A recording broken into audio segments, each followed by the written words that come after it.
शुभेंदु दा ने यहां से ममता बनर्जी को हरा दिया, वो दूसरे रास्ते से मुख्यमंत्री बनी।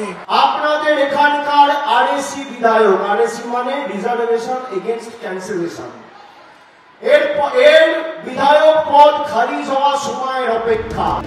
2024 লোকসভা ভোটে ফিরল 21 বিধানসভা ভোটের প্রসঙ্গ। অমিত শাহ বলছেন মমতা বন্দ্যোপাধ্যায় ঘুরপথে মুখ্যমন্ত্রী হয়েছেন।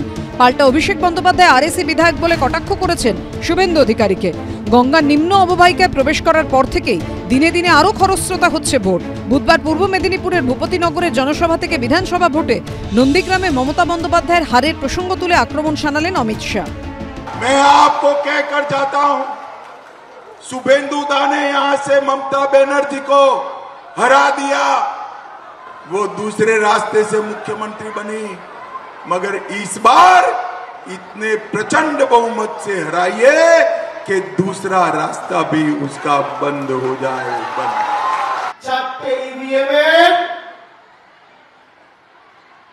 ভোট এদিক ওদিক করে লোডশেডিং করে মানুষের জনমতকে কারচুপি করে তিনি ভোটে জিতেছিলেন। আমরা হাইকোর্টে মামলা করেছি, এখানকার বিধায়ক এতটাই ভীত সন্ত্রস্ত যে সুপ্রিম কোর্টে আবেদন করেছিলেন যে মমতা বন্দ্যোপাধ্যায় যে মামলাটা করেছে সেটাকে ভারতবর্ষের অন্য হাইকোর্টে স্থানান্তরিত করা হোক। সুপ্রিম কোর্ট দুবারে দুটো কষিয়ে থাপ্পড় মেরে বলেছে না কলকাতা হাইকোর্টেই মামলা থাকবে।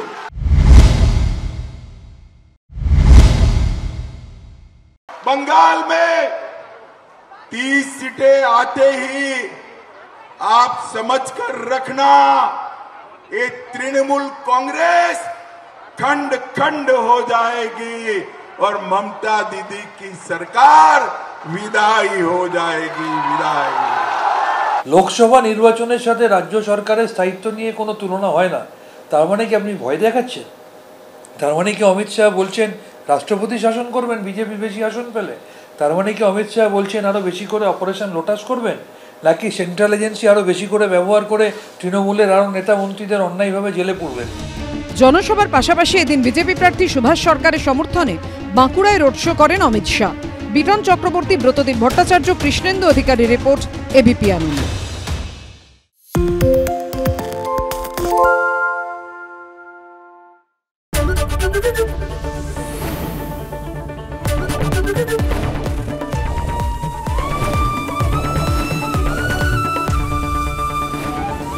এবিপি আনন্দ, এগিয়ে থাকে, এগিয়ে রাখে।